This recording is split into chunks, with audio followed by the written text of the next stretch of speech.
Happy Monday. Those unfamiliar, this is the Psychedelic States of America Monday News Hour. My name is Jack Gorsline, an investigative reporter, founder of PSA, and founder of the Psychedelic Writers Guild, which I'm excited to talk a little bit more about in the weeks to come. Really excited for today's show. We might be joined in a little bit by Psychedelics Today founder Joe Moore. As a reminder, the PSA Monday News Hour is powered by our friends at Psychedelics Today, whose support we're very grateful for as we try to build out something new in the journalism space here in our psychedelic media scene, if you will. Definitely no shortage of news, as this is one of the fastest moving sectors, I think, in the American zeitgeist and internationally, dare I might say. But before we jump into some really exciting policy updates out of Minnesota and Georgia, a couple of encouraging advancements out of Mississippi, and a nod to Tennessee, where we'll be getting some more detailed coverage in the weeks ahead. I do just want to highlight a couple of really exciting things that have been brewing behind the scenes at Psychedelic States of America. New on the site, we have recently published our first book report, syndicated from our good friend Jim Tate, who runs the Chronicles of Kaikian over on Substack. Highly recommend checking out all of Jim's work. He does a number of really thought-provoking pieces and interviews as well with leading voices in the entirety of the psychedelic ecosystem, but always looking at it from a here and now and then some lens, if you will, and always worth a read. So it's part of what we're hoping to launch in the next few weeks, a regular dedicated book report series, really bringing you the very best authorship and some of the most critical reads in the field, both past and present, as we have some really exciting new additions to the psychedelic lexicon and literature sphere on deck to be published this year. So that's one of many exciting things we have in the works. But as a reminder, we're partnered with a number of really phenomenal independent publications and independent contributors to the psychedelic media ecosystem of today.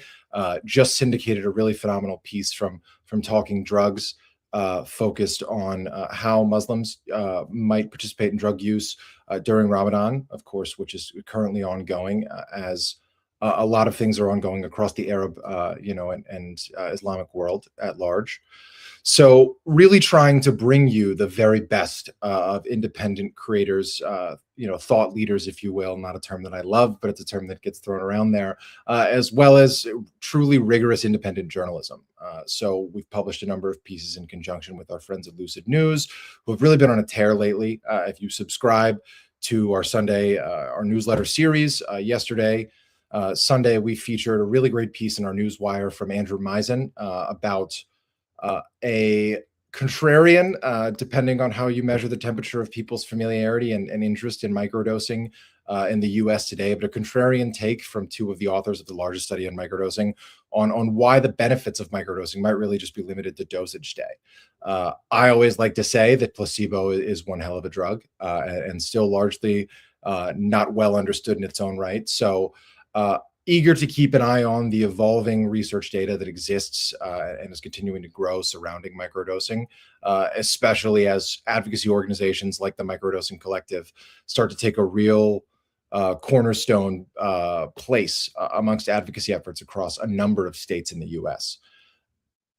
Let's jump right into some policy updates. As I mentioned last week a little bit when Joe and I got into the pros and cons of psychedelic task forces, the state of Minnesota, which last year put out literally an award-winning task force report on potential pathways for psychedelic policy reform at the state level in Minnesota, which has obviously been undergoing a number of, a considerable amount of political turmoil across 2026 so far.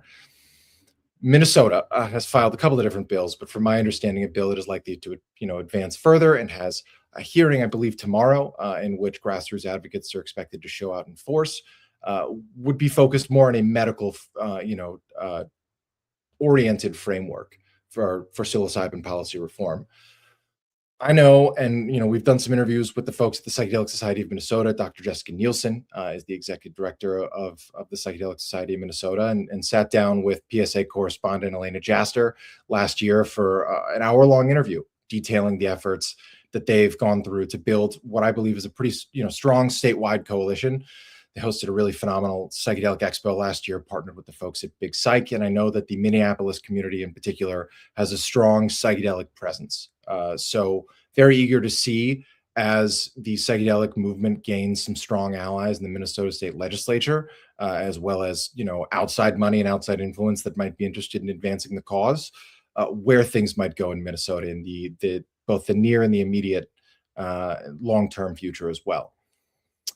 Georgia is one that might have caught some folks by surprise, but over the weekend it broke that a Georgia State committee had advanced a medical-focused framework. I believe research-oriented primarily, but one of the interesting whispers I heard across the psychedelic whisper mill last year, as far as policy goes, the Georgia State Legislature was exploring potential New Mexico medical psilocybin framework kind of a bill, and just couldn't get Republican support over the hump to get behind it during last year's term. So the fact that something has been filed in Georgia at the state level at all is certainly remarkable, given how red the state continues to skew politically, both nationally and in the state legislature itself. But it's also really worth noting that Emory University in Atlanta has become a bedrock forward thinking and cutting edge psychedelic research. Most recently, we touched on, I believe last week, that the first active duty military psychedelic research study partnered with the Department of Defense, Department of War, depending on how you want to define, you want to name it these days, to provide psychedelics to active duty military members following traumatic events, has just kicked off at Emory University. I've been fortunate enough to attend a couple of different presentations by Emory University's finest, Dr. Roman Politsky, who is really at the cutting edge of actually measuring and quantifying the impact of adverse psychedelic experiences. They've launched a couple of really fascinating studies and surveys, partnered with Emory, I believe also with some support from the folks up at Harvard. So Georgia has a research infrastructure that makes this, I believe, predominantly psilocybin-focused bill a really promising piece of legislation to at least garner some support you wouldn't have seen for psychedelics 5 years ago, let alone 10. So I do know that Athens, Georgia, in particular, home of the University of Georgia, has a psychedelic society of their own that seems to have a pretty regular community gathering series. So the community is strong. Atlanta, on the local level, explored and introduced a deprioritization measure just a couple of years ago.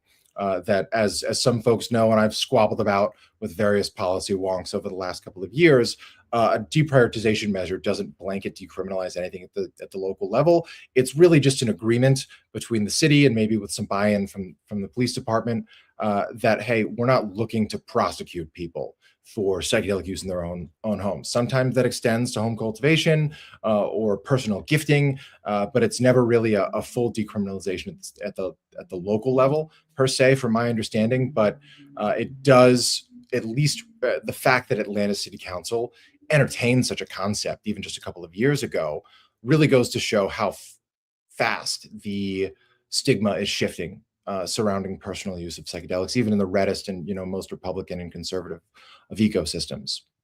Mississippi is another state, speaking of, in that particular panhandle of the South, that has been really aligned particularly with the Ibogaine movement and the Ibogaine lobby.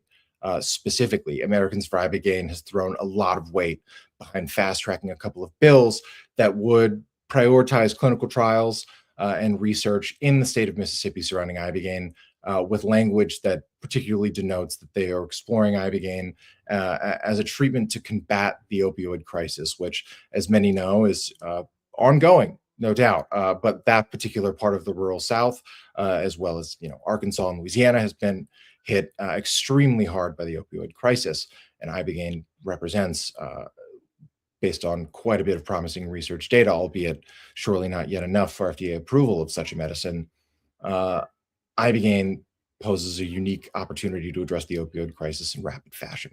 So Mississippi had, advanced a House-focused bill that then died in committee just a couple of weeks ago. I had heard, basically that Ibogaine was dead in Mississippi moving forward. This most recent Senate version, very similar, of course, to the House version, as you would imagine. They move relatively in sync when they're filed that way. This most recent Senate version just advanced, I believe, out of the Senate Committee on Public Health in Mississippi.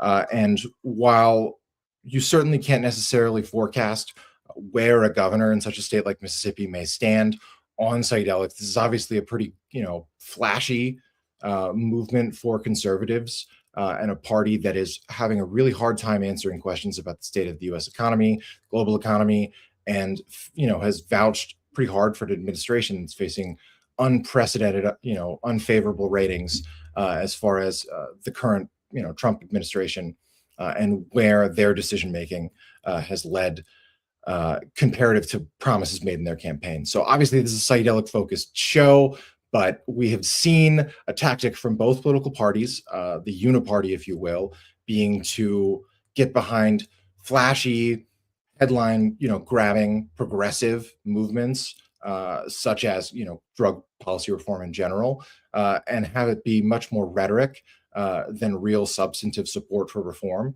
That said, we've seen the Trump administration utilize cannabis rescheduling as an attempt to distract from a number of scandals they've been facing.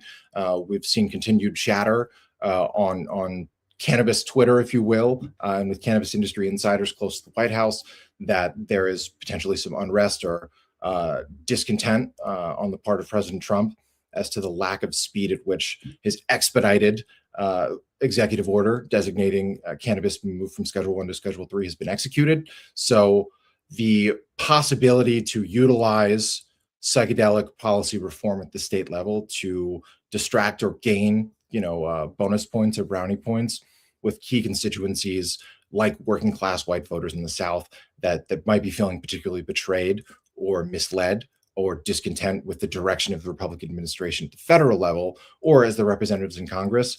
These kinds of policy reforms often act as, again, that like PR focus, not to say that the policy reform isn't substantive, not to say that that I speak for every single working class white voter in America, surely not. But there's certainly a playbook here in which these off the wall, zany, really forward thinking, futurism oriented, a lot of corporate money behind it, a lot of well funded advocacy groups behind it, pushing for a very particular Republican friendly, conservative friendly angle. It is a catchy thing to grab onto and support. It's brilliant, if anything, right? And plenty of psychedelic advocates across the country will certainly be pleased by any progress being made. It is also just worth noting that oftentimes these kinds of reforms come in tandem with a lack of favorability on a number of other decisions made under the administration in power. That goes for both parties. Again, it's definitely going to be curious to see if Mississippi's governor actually ponies up and signs the thing. There's certainly enough advocacy support surrounding it, and the appeal of, and I continue to think about, the appeal of the Ibogaine Research Consortium, if you will. Joe and I talked a little bit last week after speaking with Lucas Guerrier about the significant delay in announcing the private pharmaceutical research partner for the Texas Ibogaine Initiative in particular. For a brief one-sentence explainer, the state has agreed to pony up $50 million across 4 different university research sites across the state of Texas, as well as a proposed $50 million matching amount of funding and support from a private partner. There's a whole bid process that you had to apply for. We detailed a little bit about that last week on Friday's show. But as of today, that private partner has still not been announced. And Lucas got into some of the reasons why, in his opinion, there might be a delay. Some of those, to some may seem a bit conspiratorial. Joe chimed in after we talked with Lucas a bit about how $50 million for the Ibogaine sector in particular, with the long haul that we're looking at for FDA approval, likely 7 to 10 years, as far as the amount of clinical trial data that will need to be generated, as far as where the farthest along candidate in drug development is with Ibogaine right now, being the Gilgamesh Pharmaceuticals newly acquired by AbbVie, Ibogaine-inspired synthetic compound. We're still looking at a significant ways out.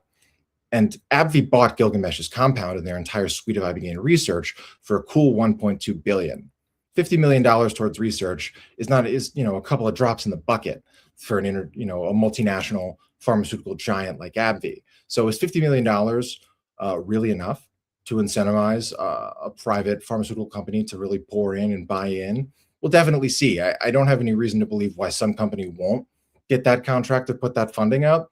I'm just definitely curious to see how that might tie in to research contracts that get doled out across the consortium. Not that there's anything wrong with that, not that it would be inherently illegal. I'm not a legal expert. This is not legal analysis. But I do think it's going to be really interesting to see which pharmaceutical companies start partnering with some of these state level movements to fund research, in tandem with this multi-state consortium, if you will. Also worth noting, at the federal level most recently, there was a really damning report, and I don't want to butcher it, so I'll be sure to include in the show notes. And we talked a little bit about this last Monday, actually. I did. A federal watchdog organization, I believe an NGO, put out a report basically slamming the Trump administration for the decades-long brain drain that funding cuts from the federal government to scientific research at large will cause, and essentially describing it as irreversible, if mitigatable at all, with future reinstatements. Regardless of what you think of the decision to trim, government fat, if you will, or overspending or overreach, whether you're a supporter of Doge as a hardcore, libertarian type or not, the folks who actually determine and quantify the impact of science funding on scientific progress, some of these NGOs certainly have the panel of experts to say whether or not the impacts to these funding cuts are going to be devastating across the sector. And while there's so much to be excited about, surely, with the psychedelic drug development scene, the brunt of that cost being passed on to high cost at consumption or at access point, post legalization, or the bulk of the funding being funded primarily by profit-minded pharmaceutical companies, is just a thread to continue to keep an eye on as we navigate this unprecedented brain drain across U.S. public funded research, across any number of scientific sub-studies, if you will, or areas of focus. So just, again, a continued thread to watch at the federal level as so much continues to be worth being excited about. The likely advancement and approval of Compass Pathways COM360 synthetic crystal polymorph psilocybin compound, likely at the end of this year, if not at the end of Q1 2027. And to that note, as a good pivot back to state policy before we get to some of the more juicy gossip-oriented segment of this particular stream, West Virginia has generated quite a few headlines across the psychedelic media scene in the last couple of weeks.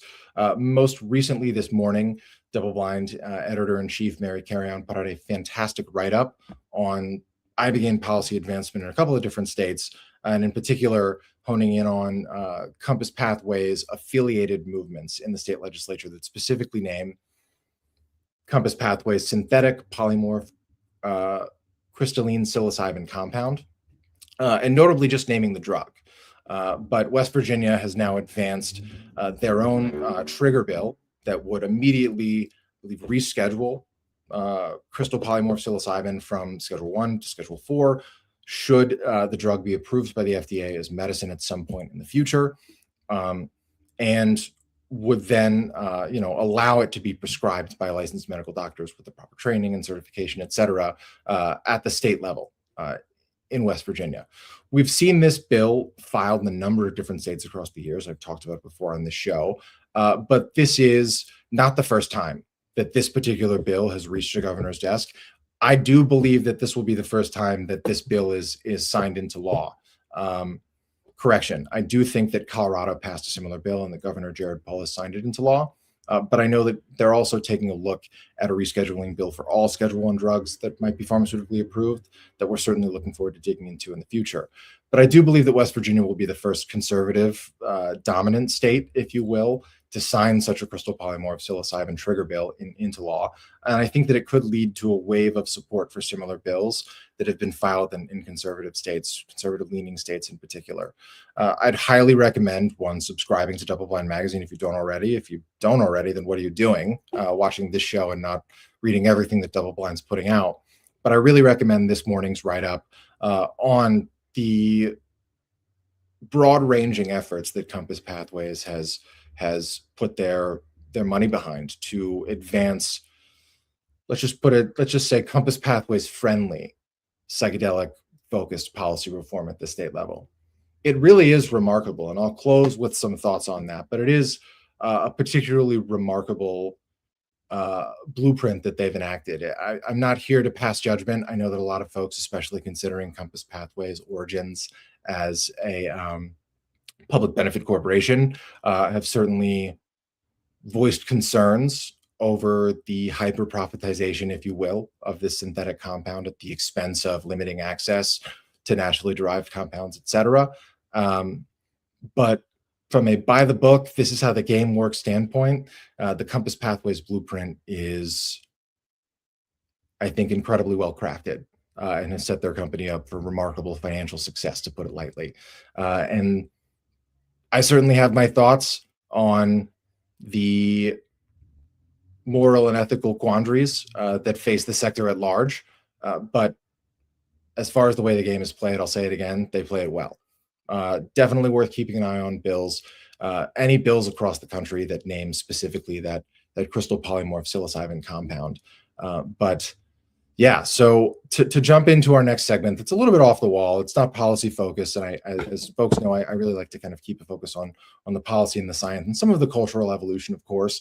But as a psychedelic media connoisseur and a contributor to the psychedelic media zeitgeist as it is, I couldn't help but notice a pretty catchy New York Times headline that broke yesterday, revolving around a lawsuit that's recently been filed against one Amy Griffith. She's the author of an Oprah's Book Club pick, The Tell, that details her life, but also in particular how her participation in MDMA-assisted therapy led to what she alleges was a resurgent, suppressed traumatic memory of sexual assault at the hands of an educator of hers when she was in high school.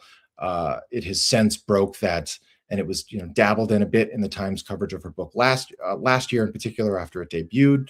But a woman who alleges that she went to high school with Amy Griffith has since, previously had alleged that she felt that parts of her story and her actual trauma had been maybe co-opted or potentially taken or inspired by and inspired some of what Amy Griffith wrote. She has since, as of last week, filed a lawsuit against Amy Griffith, alleging outright plagiarism and claiming, among other really interesting, anecdotes, that not only did she sit down with Amy Griffith and kind of talk a little bit about that part of their lives and express some of the trauma that she experienced, but she also claims that she was contacted by a talent agent at some point following her previous meetup with Amy Griffith, and that talent agent asked her specifically, about parts of her life, and then floated the idea of having, potentially selling her life rights to be adapted into a book or a movie of some kind. She didn't hear from that talent agent again after following up and asking for some sort of contract that she could look at to discuss before discussing anything further.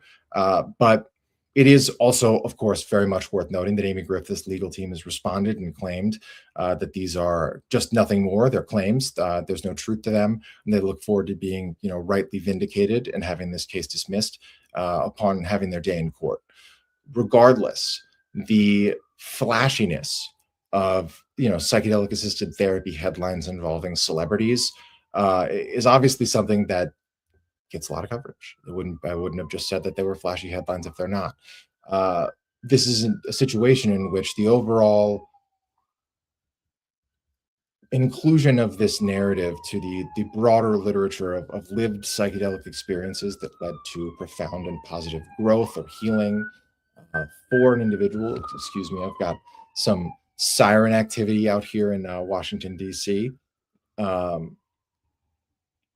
The addition of this particular story to the psychedelic literature at large, the body of psychedelic literature that exists as a lived experience, whether it was Amy Griffith or this other person, certainly has incredible merit and helps normalize substance use and normalize MDMA assisted therapy in some context. But I do continue to wonder whether the utilization of a ghostwriter in telling such a tale is as above board or as honest as some may pass it off to seem. That's not to say that everybody's a professional author or that everybody can write a book.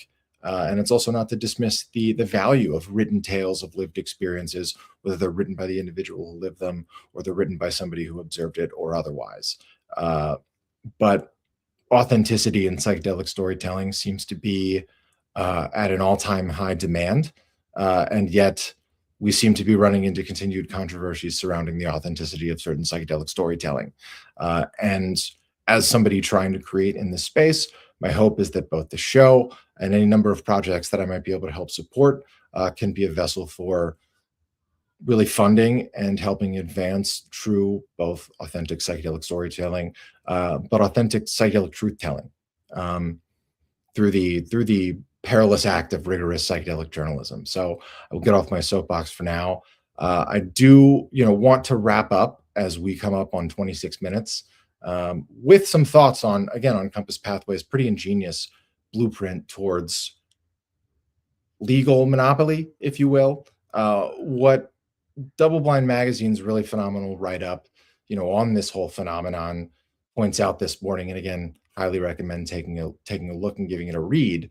But is that Compass Pathways has a patented crystal polymorph psilocybin compound, COMP360 for short. That's how you'll see it referred to in a lot of media coverage. They're certainly not the only company researching crystal polymorph psilocybin. They're certainly not the only company that could obtain a patent, but they have spent considerably more money on this very specific form of synthetic psilocybin, a very unique compound that they were able to get a patent for, as opposed to a naturally derived version or some other form of chemically synthesized or chemically, curated version.